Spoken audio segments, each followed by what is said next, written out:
장민호의 새집에서의 비밀이 밝혀졌다. 긴급 보고서, 연예계 충격 속보.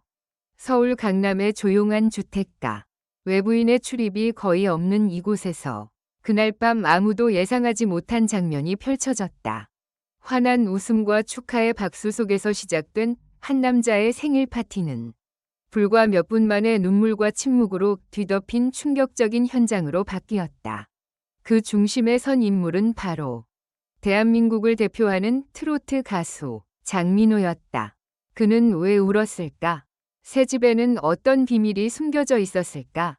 그날 생일 파티에서 도대체 무슨 일이 벌어진 것일까? 본지는 수일간의 취재 끝에 그날 밤 장민호의 새집에서 벌어진 믿기 힘든 진실을 단독으로 입수했다. 1. 축하로 가득 찬 밤. 완벽해 보였던 생일 파티. 그날은 장민호의 생일이었다.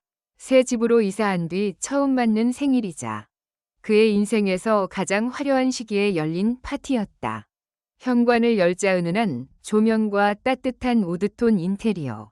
벽 한쪽에는 팬들이 보낸 편지와 기념 액자가 정갈하게 놓여 있었다. 거실 중앙에는 심플하지만 고급스러운 생일 케이크. 그리고 가까운 지인과 동료들이 둘러앉아 있었다. 모든 것이 완벽했다. 적어도 겉으로 보기에는. 장민호는 웃고 있었다. 늘 방송에서 보던 그 따뜻한 미소로 사람들을 맞이하며 말했다. 이렇게 와줘서 정말 고맙습니다. 그러나 몇몇 사람들은 느꼈다. 그의 웃음 어딘가에 설명할 수 없는 긴장감이 스며들어 있다는 것을. 2. 새 집. 성공의 상징이 아닌 또 다른 시작. 이 집은 단순한 새 집이 아니었다. 장민호가 수년간 쉬지 않고 달려온 결과물이자 그가 스스로에게 준 첫 번째 선물이었다. 그러나 취재 결과 이 집을 고르는 과정은 결코 평탄하지 않았다. 그는 여러 차례 계약 직전까지 갔다가 갑자기 발걸음을 돌렸고 마침내 선택한 이 집은 외관보다 내부 구조가 훨씬 특별한 공간이었다.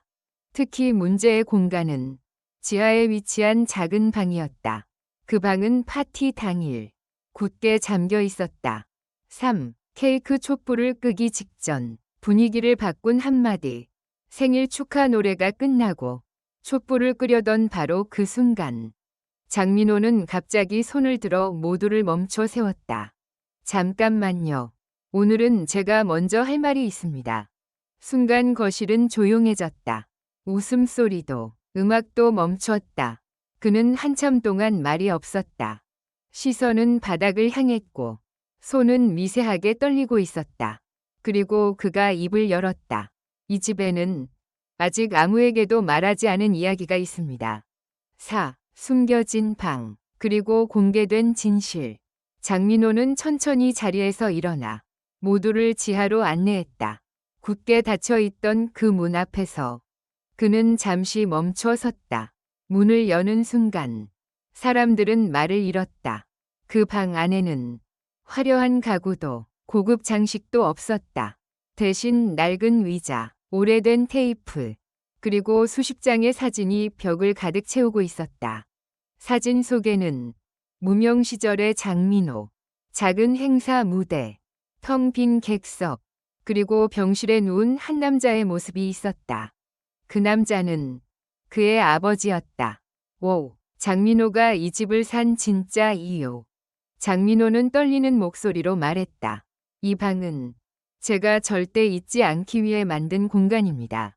그는 한때 가수의 꿈을 포기하려 했다고 고백했다. 수입도 무대도 없던 시절 아버지는 병상에 누워 있었고 그는 병원비조차 감당하기 힘들었다. 그때 아버지가 말했습니다. 민호야, 무대에 서는 걸 멈추지 마라. 그러나 그는 결국 아버지의 마지막 무대를 함께하지 못했다. 6. 생일 파티에서 터져나온 눈물. 그 이야기를 마친 순간 장민호는 끝내 고개를 들지 못했다. 눈물이 참았던 시간만큼 한꺼번에 쏟아졌다. 오늘이 제 생일이지만 사실 오늘은 아버지에게 처음으로 이 집을 보여주고 싶었던 날이었습니다. 거실로 돌아온 그는 촛불을 끄지 않았다. 이 촛불은 저를 여기까지 데려다준 그분을 위한 겁니다. 그 순간 파티장은 더 이상 연예인의 생일 자리가 아니었다. 한 아들의 늦은 고백의 공간이 되었다. 7. 파티 이후 전해진 또 하나의 반전. 파티가 끝난 뒤 장민호는 한 통의 편지를 공개했다. 그 편지는 그가 데뷔 직전 아버지에게서 받은 마지막 손편지였다. 네가 노래하는 이유를 절대 잊지 마라. 그는 이 편지를 지하 방 한가운데에 놓았다. 그리고 말했다. 이 집은 성공의 상징이 아니라 제 약속입니다. 8. 꺼지지 않은 촛불, 그리고 갑작스러운 전화. 탁자 위에 케이크. 촛불은 여전히 타오르고 있었다. 누군가 끄자고 말할 법도 했지만 그 누구도 입을 열지 않았다. 바로 그때였다. 진동음. 장민호의 휴대전화가 짧고 무겁게 울렸다. 그는 화면을 보는 순간 표정이 완전히 굳었다. 지금요? 그의 목소리는 눈에 띄게 낮아졌고 주변 공기마저 차갑게 식었다. 통화를 마친 그는 잠시 그대로 서 있었다. 그리고 조용히 말했다. 오늘 끝까지 말씀드려야 할 게 하나 더 있습니다.